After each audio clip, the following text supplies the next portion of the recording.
World War II is a scar upon human race forever. World War II is supposed to have taken the lives of anywhere between 11 to 12 million people. More than 200 political prisoners were burned to death. It is not about who did it. We as human beings, that's what we do, unfortunately, till now.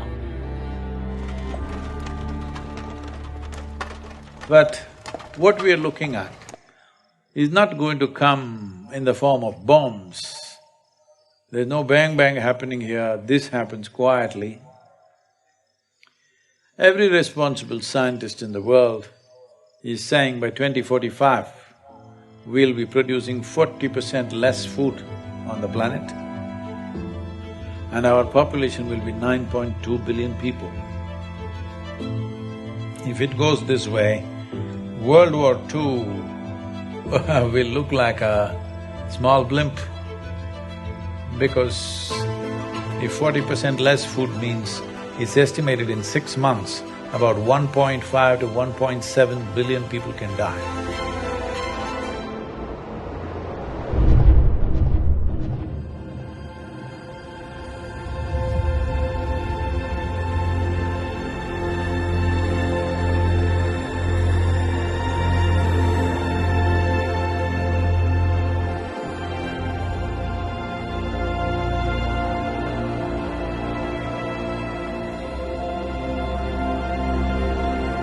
Climate change, food security, nutritional security, water quality, water renewability, biodiversity, land grab, political stability.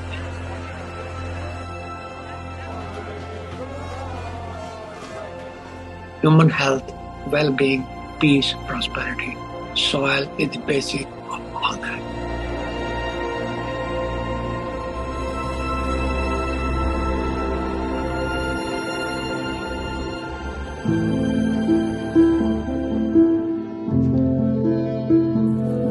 Soil is a basic entity on which all terrestrial life depends. 95% of all the food which is consumed by human comes from soil. As much as 95% of all antibiotics taken by human and animal come from soil. So soil and life have evolved together.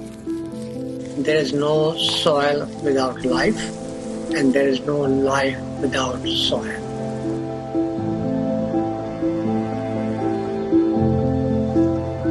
In a handful of soil, there are over 5 to 7 billion organisms. And just like how our body functions, the food that we eat, actually we cannot digest all by ourselves. We don't have the necessary enzymes and alkalines to digest this completely. Only because of the microbial gut microbes that are there, we digest food. The same is true with all the plants and trees. They cannot take the nutrients from the soil by themselves. They need the help of the microorganisms.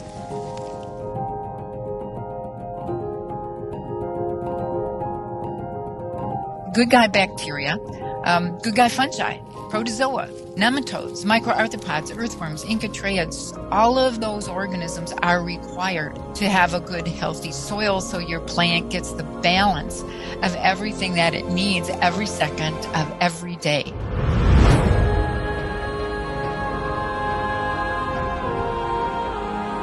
The first 15 inches, 12 to 15 inches of soil is responsible for 87% of the life on the planet, including you and me.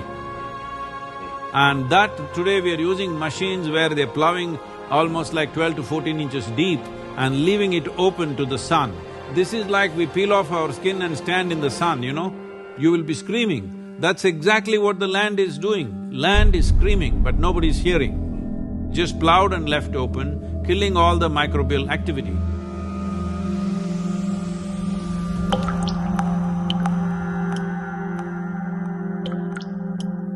See, right now, the organisms here, the only food they can eat is organic content. where will the organic content come from? Here you see all these leaves, dry leaves falling down. We won't pick it up nor sweep it away. We leave it like that, it'll become part of the soil. It is only the green litter from the trees and other, whether it's grass or bushes, whatever, or the animal waste, which can put organic content into the soil. In normal agricultural soil, the minimum organic content should be between 3 to 6%. The most minimum is 3%. 3% is kind of the borderline, where you've got enough diversity in the kinds of foods that are present so that all of the necessary sets of microorganisms will be able to perform their jobs.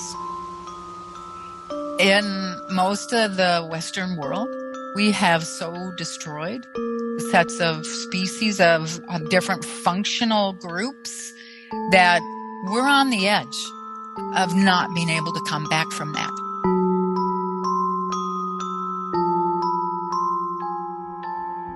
Over 62% of India's soil has organic content less than 0.5%.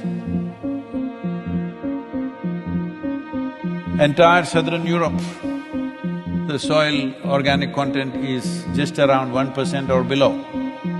Over 50% of the topsoil in whole of United States is gone. You've heard of dinosaurs going extinct, dodos going extinct, but this is a question of soil extinction. See, this is sand. If you add enough organic content into this will become rich soil. Similarly, if you take all the organic content out of the soil, it will become sand. So this is called as desertification in the world. World's agricultural soils are becoming sand or turning into a desert largely across the world because there is no organic content.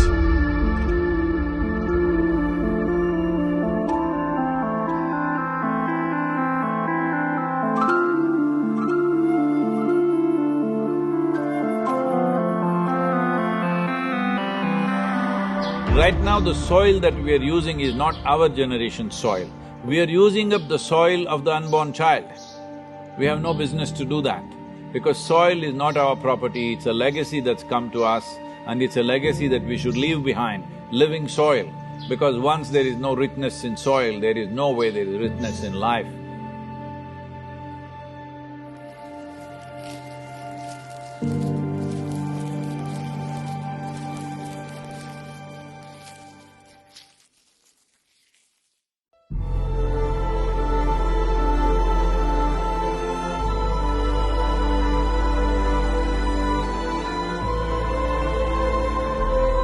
Right now, United Nations statistics say that we may have agricultural soil only for another 80 to 100 crops. This means it is a matter of 40 to 50 years. After that, there could be severe food shortages, and getting rich organic land or soil will become the basis of battles and wars on this planet.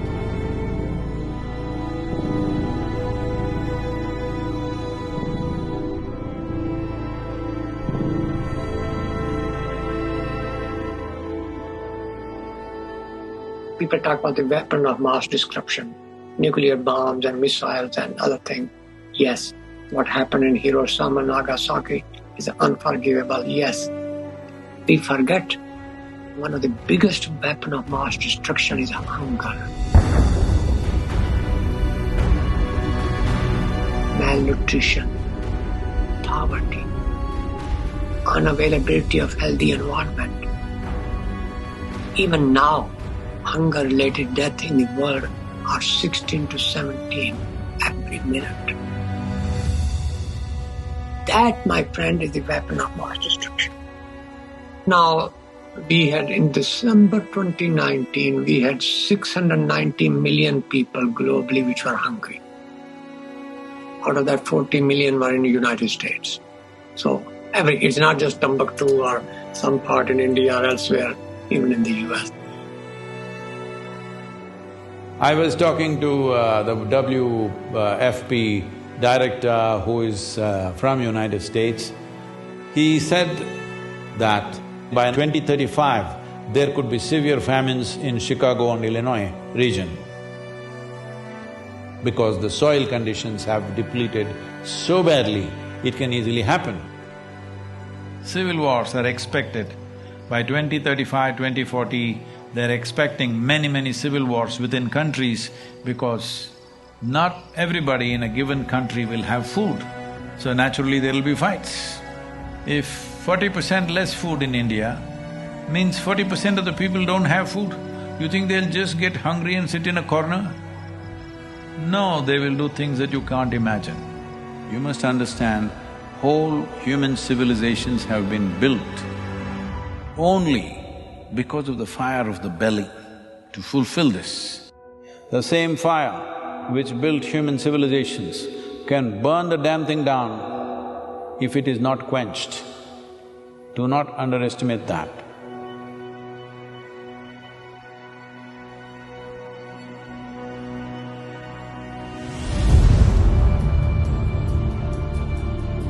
Since 1990, there have been around 30 wars in Africa. 27 of these wars were fought for the sake of acquiring fertile soil. The great revolutions of the world, the Russian Bolshevik Revolution of 1917 was mainly for bread. Even their slogan is peace, land and bread. That is the slogan of the Russian Revolution. Food scarcities in France were the main trigger for the French Revolution. What happened in China, you know, the so-called Cultural Revolution, is also because of repeated famines across the country, and once there is no bread on the street, it's easy to light the fuse. If you want peace, everybody must have bread, roti, food. There is no peace if there is no food. It's simple as that.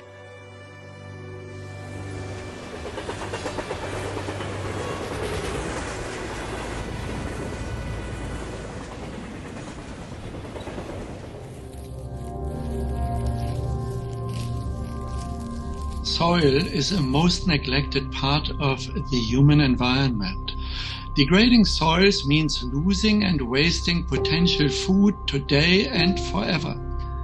A human being, like other animals, are requiring a fairly complex diet and many nutrients. And these nutrients we get through our food, and that essentially depend on the soils. So the soils, rich in nutrients, in minerals, are a precondition for a healthy diet.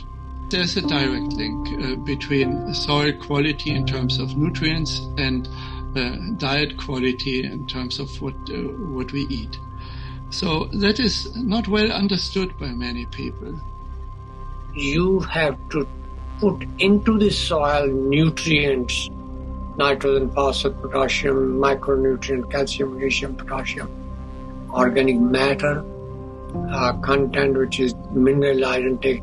It must be returned back to the soil in one form or the other for soil to be productive.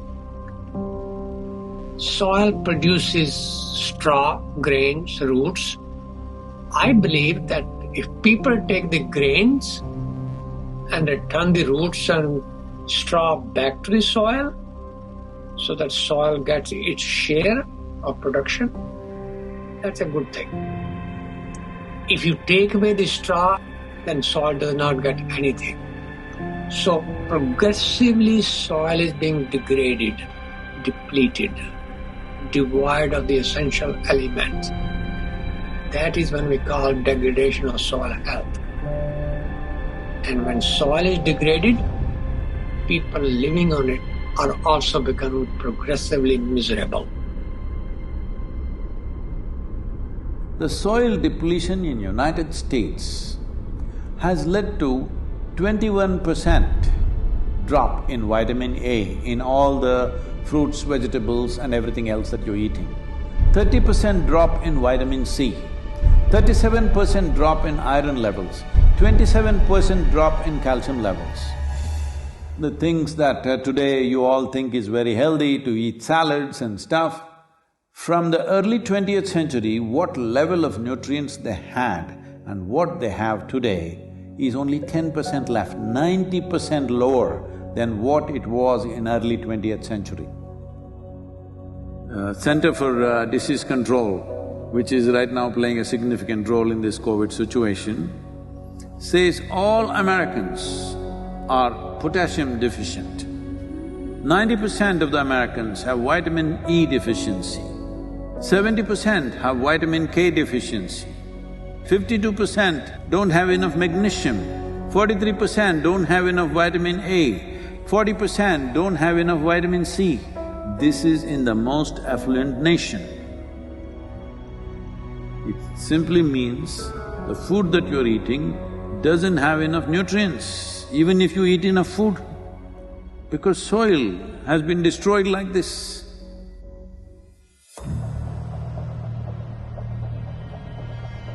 One serious problem that the world is facing right now is, by 2030, it is expected 1.6 billion people will migrate.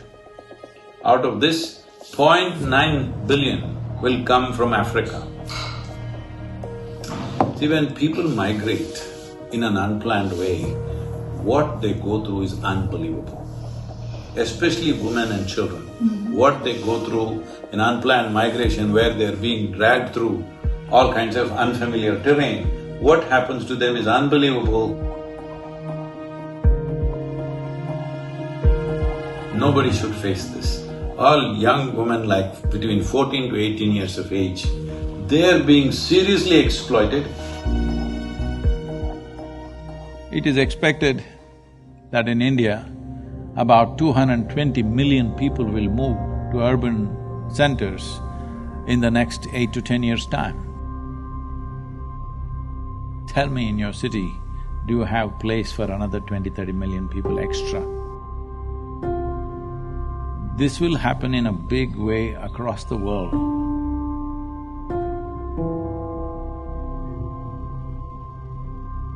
Yes, there are soil refugees.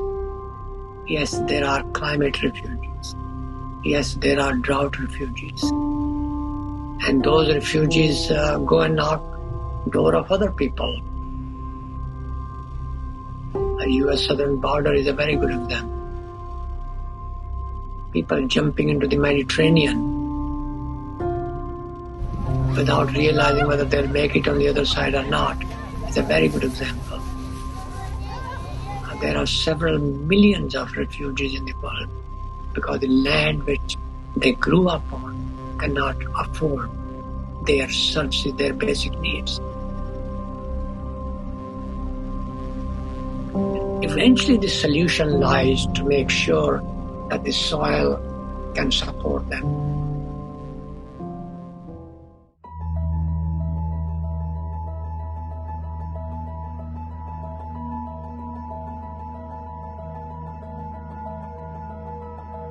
There is a very strong link between soil degradation and global issues. For example, climate change. So, current civilization, I call it carbon civilization. Everything we do is based on carbon, fossil fuel-based carbon. And therefore we have depleted also carbon not only from fossil fuel, but also from soil. Maximum amount of carbon was always in the soil, but now a lot of it is in the atmosphere where it should not be. If it gets into the atmosphere, as you've heard of global warming and climate change, all these impacts happen. But nearly 40% of this is happening simply because soil is left open. For this, the main contributor is agriculture or open lands, The same soil which would have taken carbon dioxide and methane from the atmosphere is now releasing it simply because we are leaving it open and there is no life or microbial activity.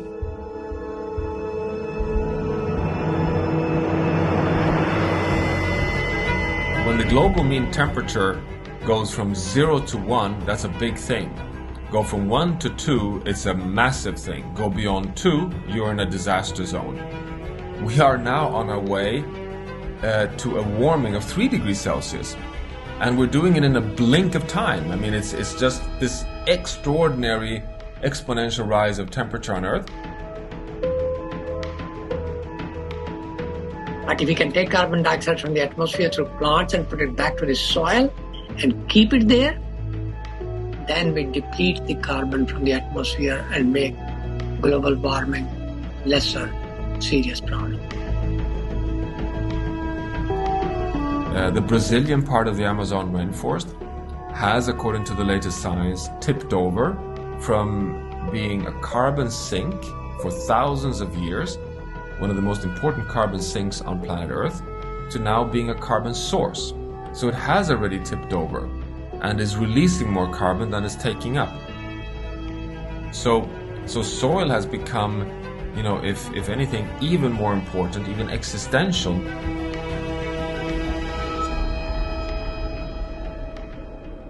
See, the whole life process on this planet is carbon-based. So, the same goes for a blade of grass, the same goes for the coconut tree, the same goes for every other creature on this planet. Essentially carbon. Where is all this carbon coming from? The great miracle on the planet, in the process of evolution of creation on this planet, is photosynthesis. A limitless amount of energy coming there from the sun. Using that, the atmospheric carbon is absorbed and it goes through a whole series of process through millions of microbial life and gets stored in the soil. What gets stored in this way, going through 3 to 4 cycles of microbes, this gets stored up to 1,000 years minimum. We've become a geological force of change. We are at risk of destabilizing not only, you know, local ecosystems and local living conditions, but the entire planet.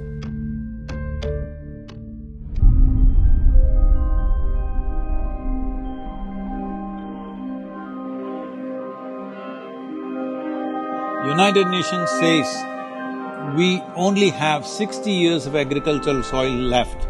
So within 50 years' time, there will be a serious food crisis on the planet. A mass famine would be inevitable. Now, I know people always say, we only have 60 more years of agriculture to go. Yeah, but that was 10 years ago that we made that statement. We're at 50, guys. Soil is a living entity. It has a lot of organisms. And when those organisms are killed, soil is no longer healthy. Soil is no longer living.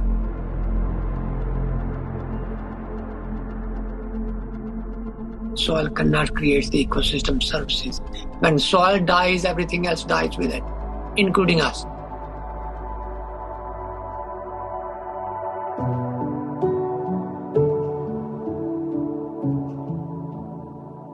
If we start correcting it now, in 15 to 25 years, we can make a reasonable level of correction. We can come away from the brink where we are. But if you leave it for another 30 to 40 years and then try to do it, it will take 150 to 200 years to regenerate the soil. So this is not about just painting a dark picture of everything. This is a moment of responsibility that we as human beings, if you stand up right now, we can turn this around.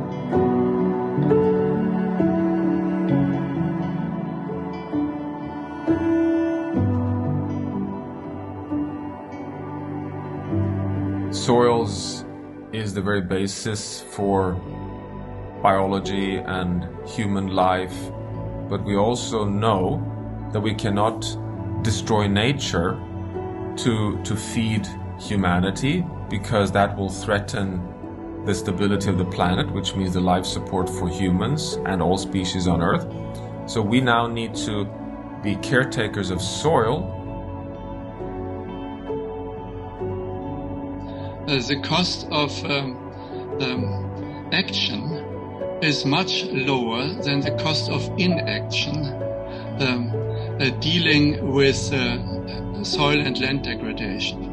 But it's not something which the individual farmers can do. It has to have a large regional, if not global, initiative.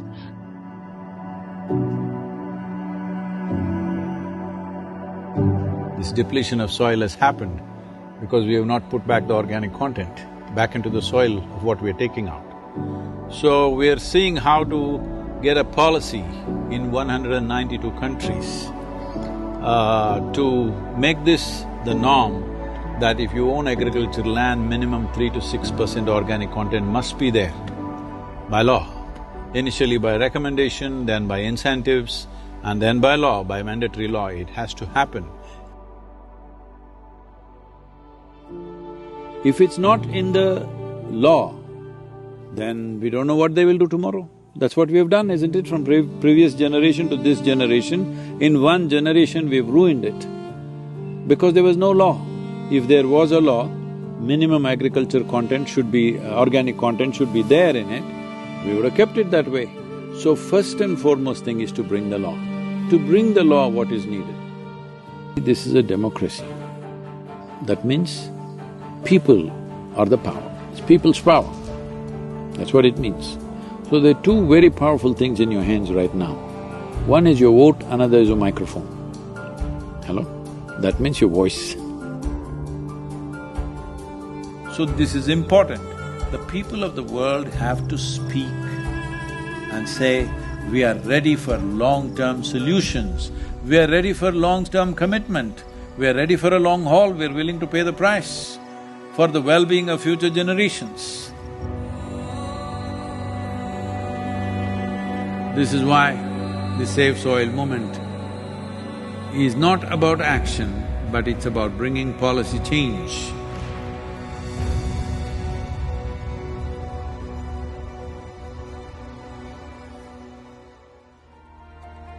As a part of this, I'm 65 and I'm riding 30,000 kilometers across 24 nations to activate support from the citizenry. We are trying to get about 3 to 3.5 billion people to speak about soil for these 100 days. From March 21st, 100 days, we want the whole world to talk about soil. We have UNCCD as our partner. We have also signed something with the World Food Programme, and the scientists from FAO and other organizations are working with us. World Economic Forum is very much with us. Most governments have come on board. Heads of states will be flagging off this rally. Right now, that's what I'm trying to create, that if 3.5 billion people speak, this is 60% of the electorate. If 60% of the electorate speaks, there is no government which will ignore that in a democratically set up government. Each one of you should reach as many people as you can to make this happen. Many global leaders and influencers are already participating in the movement. Be a part of this and let us make it happen. For my part, as much as I can contribute. And the movement that you are taken up, I could not expect any more God's blessing than that. Sadhguru, and this campaign is so important. We're going to save the soil. Do your part. And saving the soils. And our planet's future depend on it. Sadhguru, save soil, my friend. Save soil, let's make it happen. GM Barbuda is part of the Save Soil mission. We commend you for what you're doing. That is why we are happy to sign the MOU. The science and philosophy that backs the thought behind you is tremendous. Save soil, let's make it happen. Save the soil. We know what we must do, so let's make it happen. Let's make it happen. Let's make it happen. Let's make it happen. Let's make this happen. Let us make it happen. Let's make it happen. Let's make it happen. Let's make it happen.